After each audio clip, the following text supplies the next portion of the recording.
베드로전서 1장 22절부터 25절 말씀까지를 우리 한음성으로 함께 읽겠습니다. 22절입니다. 시작.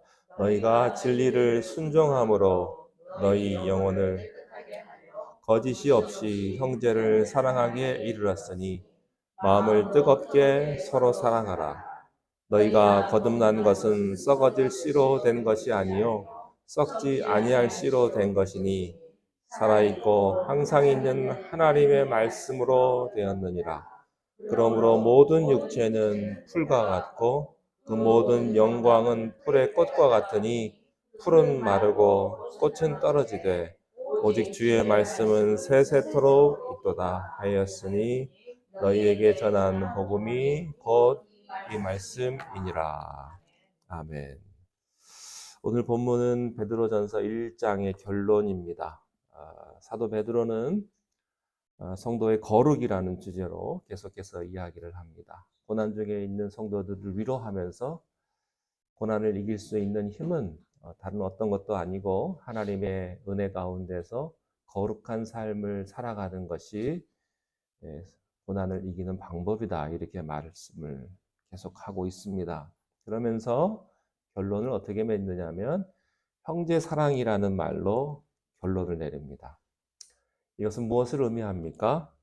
결국에 거룩이라는 것은 우리가 뭐 할렐루야 하고 아멘 하고 뭐 이런 게 아니고 입술로 하는 그런 것들이 아니고 또 추상적인 개념이 아니고 실제적인 형제 사랑으로 나타나고 표현돼야 한다는 것을 말하고 있는 것입니다. 고난 중에 있는 성도들에게 편지하면서 이 고난을 이겨낼 수 있는 힘이 무엇인지를 말하는 것이죠. 그것은 바로 서로 사랑하라. 뜨겁게 서로 사랑하는 것으로 이 고난을 이겨낼 수 있다는 그런 뜻입니다. 아무리 외부의 그런 핍박과 아무리 어려움이 무섭게 몰아친다고 해도요, 내부적으로 서로 손을 잡고 똘똘 뭉쳐서 서로를 향한 격려와 사랑으로 나아간다면 어떤 어려움도 넉넉히 이겨낼 수 있다는 것입니다. 오히려 더 크게 하나님께 쓰임 받을 수 있다고 하는 것입니다. 반대로 이렇게 한번 생각을 해 보십시오. 아무리 환경이 좋고 모든 것을 다 가졌어도 서로 미워하면 무슨 의미가 있겠습니까? 마음이 지옥인데. 내 마음속에 미움이 있고 싫어하는 것들이 있으면 아무리 환경이 좋아도 아무 소용이 없는 것입니다. 어떻게 서로를 깊이 사랑할 수 있는가? 형제를 깊이 사랑한다는 것은 어떤 의미인가? 22절 한번 보시기 바랍니다. 22절에 너희가 진리를 순종함으로 너희 영혼을 깨끗하게 하여 거짓이 없이 형제를 사랑하기에 이르렀으니 마음으로 뜨겁게 서로 사랑하라. 너희가 진리를 순종함으로 너희 영혼이 깨끗하게 되었다. 우리가 예수님을 믿고 복음을 받아들여서 거듭난 새로운 존재가 되었다는 것을 말합니다. 새로운 사람이 된 결과로 이제 형제를 뜨겁게 사랑할 수 있게 되었다는 것이죠. 그런데 여기서 중요한 것은 무엇이냐면 형제 사랑은 거룩을 이루기 위한 수단이 아니고 열매라고 하는 것입니다. 여러분, 그 사람이 얼마나 거룩한 사람인지는 그 사람의 형제 사랑하는 것을 보면 알 수 있다고 하는 것입니다. 여기 22절에 거짓이 없이 형제를 사랑하기에 이르렀다. 이 말의 원문을 찾아보니까 여기 거짓이 없다는 뜻은 마치 연기하는 배우자, 그 배우가 있지 않습니까? 연극 배우처럼 하지 않는 것이다. 그러니까 가식적으로 하지 않는 것이다. 그런 뜻입니다. 형제 사랑하는 것은 연기하듯이 그저 흉내내고 그저 립 서비스 하는 그런 것이 아니라 마음의 진정성을 가지고 중심을 다해서 표현하고 사랑하는 것이다. 이렇게 말씀을 하는 것입니다. 또한 거짓이 없이 사랑한다는 말은 내가 머리를 굴려서 계산을 해서 내가 이렇게 하면 이렇게 되겠지. 어떤 계산적인 방법으로 사랑하는 것이 아니다는 것입니다. 어떤 사람은 사랑을 해도 나중을 생각을 해서 사랑하는 사람이 있습니다. 돌려받을 것을 생각하고 그 사람이 뭔가 아쉬우면 잘해주고 그런 게 있어요.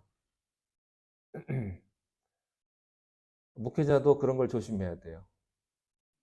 교회에서 헌금 많이 하는 사람한테는 잘해주고 관심 보여주고, 소외되고 가진 것 없고 혼자인 사람한테는 무시하는 그런 경향을 간과해서는 안 됩니다.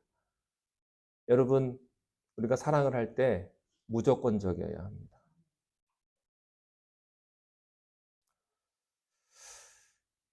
내가 사랑을 표현해서 상대에게 무엇을 기대하고 받을 것을 생각하지 않는 것입니다.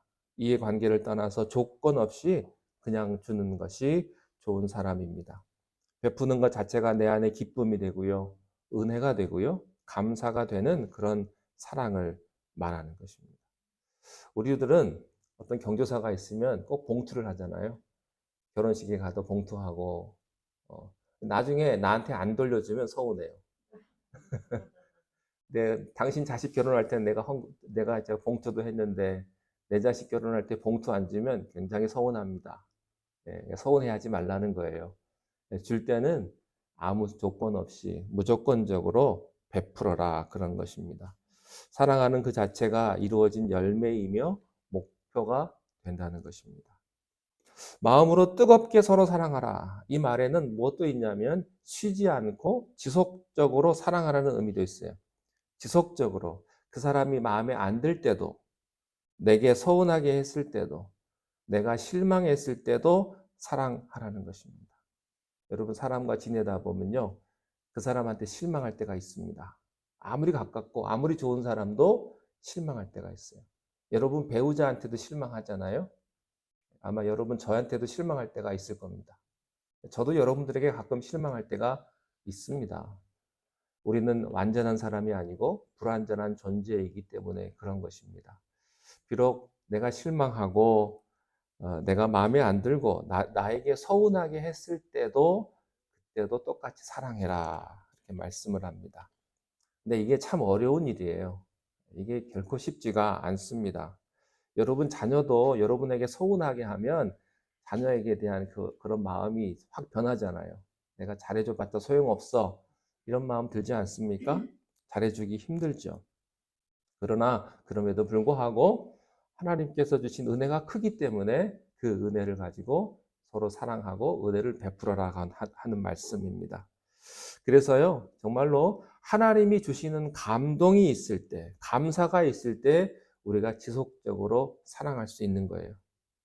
은혜가 커야 사랑도 커지는 거예요. 내가 받은 은혜가 없으니 사랑할 수도 없는 것이죠.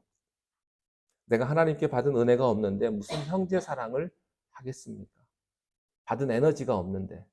그러므로 여러분, 하나님의 은혜를 더욱더 사모할 수 있게 되시기를 바랍니다. 자, 반대로 형제를 미워하면 어떤 일이 생깁니까? 내 안에 어떤 일이 생길까요? 은혜가 사라지고요, 메마르게 되고요, 뭔가 불편하고요, 평안이 사라지게 되는 거예요. 평안의 반대말은 불편이에요, 불편. 왠지 불편한 사람이 있어요. 만나는 것도 불편하고, 얘기하는 것도 불편하고, 보고 있는 것 자체로도 불편해가지고 쳐다보기도 힘들어요. 내가 싫은 사람은요, 얼굴 보기도 싫잖아요. 자, 우리에게 이 사랑이 넘쳐야 하는데 그 사랑을 공급해 주는 것이 무엇인가? 하나님 말씀이라는 것입니다. 23절 한번 보십시오. 함께 읽겠습니다. 시작. 너희가 거듭난 것은 썩어질 씨로 된 것이 아니요 썩지 아니할 씨로 지니 살아있고 항상 있는 하나님의 말씀으로 된 것입니다. 거듭난 것은 썩어질 씨로 된 것이다. 썩지 아니할 씨로 된 것이니 살아있고 항상 있는 하나님의 말씀으로 된 것이다. 여러분, 하나님 말씀의 특징은 살아 있습니다. 생명력이 있습니다. 운동력이 있습니다. 살아 움직여요. 여러분, 사람도요, 다 산 사람이 아니에요. 죽은 사람도 있어요. 같이 있는데도 그 사람의 영혼도 죽었고, 마음도 죽었고, 그 죽은 사람이 있어요. 그러나 아무리 늙고 병들어도요, 정말로 살아있는 사람이 있어요. 마음에 생수의 강이 흘러넘치는 그런 사람이 있는 거예요. 여러분, 죽은 사람이 되지 않기를 바랍니다. 내가 숨이 있다고 해서 살아있는 게 아니에요. 말씀은 우리를 그냥 가만두지 않습니다. 히브리서 4장 12절 말씀에 하나님의 말씀은 살아있고 활력이 있어 좌우의 날에선 어떤 검보다도 예리하여 혼과 영과 관절과 골수를 찔러 쪼개기까지 하여 또 마음의 생각과 뜻을 판단하나니, 이렇게 되어 있습니다.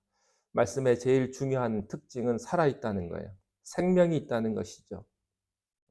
여러분에게 이 말씀의 생명이 함께 할 수 있기를 바랍니다. 근데 문제는 우리에게 있죠. 말씀은 살아있는데 내가 그 말씀을 받아들이지 않으면 그것은 아무런 효능도 나에게 있지 않습니다. 그래서 그 말씀을 인하여서 여러분 기도하셔야 됩니다. 자, 24절 보시기 바랍니다. 아주 좋아하는 말씀, 24절 시작. 그러므로 모든 육체는 풀과 같고 그 모든 영광은 풀의 꽃과 같으니 풀은 마르고 꽃은 떨어지되. 여러분, 베드로가 고난 받고 있는 성도들에게 이 고난은 영원하지 않다, 일시적인 것을 일시적이다라는 것을 깨닫게 해주는 말씀이에요.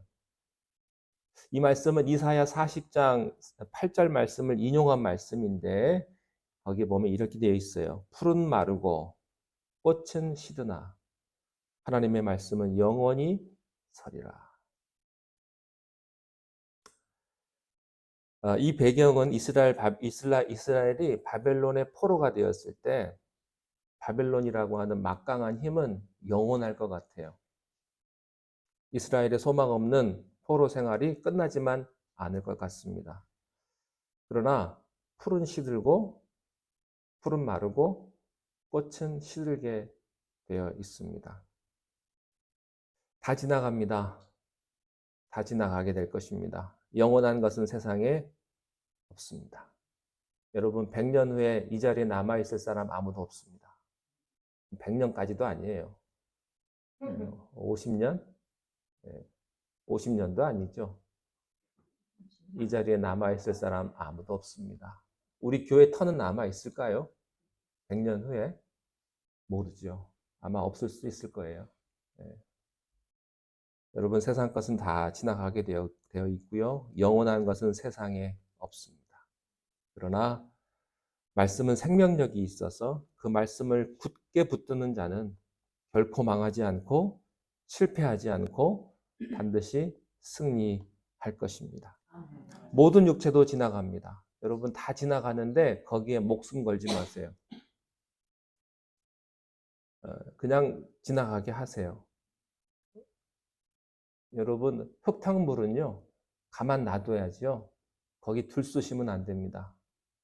그냥 다 지나가면 그게 다 가라앉고 잔잔해지고 깨끗한 물은 물 위에 떠 있게 되는 거예요. 여러분, 교회에서 억울하고 불의하고 참지 못한 일을 혹시 만나십니까? 그냥 통과하십시오. 다 지나가게 되어 있습니다. 여러분이 거기에 대해서 화를 내고 분노를 하는 것은 사탄만 좋은 일 시키는 거지 결코 하나님의 의를 이루지 못하는 거예요. 어떤 일이 있어도 여러분 참고 견디며 인내하면서 모든 것들을 다 그렇게 통과할 수 있는 그런 마음이 있기를 바라요. 그러나 말씀은 어떻게 됩니까? 25절에 오직 주의 말씀은 세세토록 있도다. 영원한 게 하나가 있어요. 하나님 말씀입니다. 하나님이십니다. 그리고 하나님과 함께하는 자는 영원할 것입니다. 여러분, 쓰레기 될 것을 너무 끼고 살지 마십시오. 세상 것은 다 쓰레기가 될 겁니다. 오직 하나, 하나님의 말씀만 영원합니다. 주의 말씀은 내 발의 등이요 내 길의 빛이니이다. 여러분, 마음으로 뜨겁게 형제 사랑할 수 있는 그런 열매가 여러분 모두에게 있게 되시기를 주님의 이름으로 축원합니다. 기도하겠습니다. 하나님 아버지, 모든 육체는 풀과 같고 꽃의 영광은 잠시뿐이요 언젠가는 시들게 되어 있음을 우리가 압니다. 우리가 썩어져갈 이 세상에 소망을 두고 살아가는 것이 아니라 영원한 하나님의 말씀과 예수 그리스도의 그 귀한 은혜만을 바라보며 오늘도 승리하며 살아갈 수 있는 우리 모두가 다 되게 하여 주시옵소서. 세상을 살아갈 때에 우리가 참 예측하지 못하고 또한 어려운 일을 가끔 당하기도 합니다.